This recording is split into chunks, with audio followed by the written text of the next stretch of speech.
إن الذين كفروا سواء عليهم أأنذرتهم أم لم تنذرهم لا يؤمنون ختم الله على قلوبهم وعلى سمعهم وعلى أبصارهم غشاوة ولهم عذاب عظيم ومن الناس من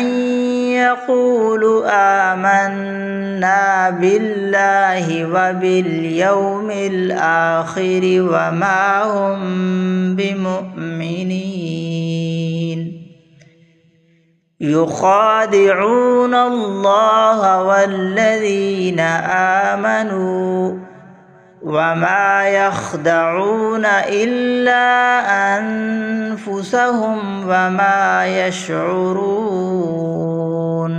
في قلوبهم مرض فزادهم الله مرضا ولهم عذاب أليم بما كانوا يكذبون.